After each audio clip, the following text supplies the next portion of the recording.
selvfølgelig bliver det nogle hårde kilometer en gang imellem. Og så forventer jeg da også, at vi får nogle hårde dage op i bjergene. Forventer også at blive presset noget undervejs. Det bliver out of this world, det er der ikke til.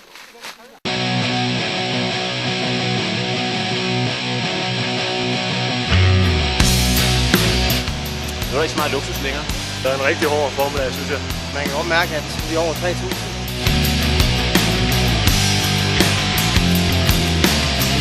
Vi har masser af mudder, sten.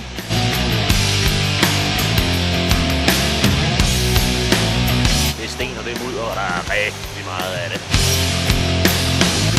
Vi har været i mudder og sten hele dagen.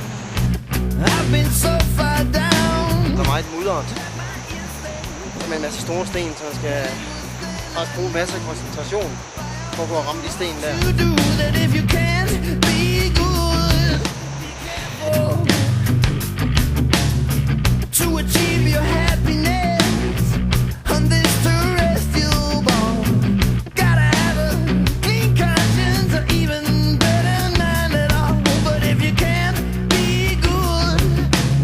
Det går pisse godt.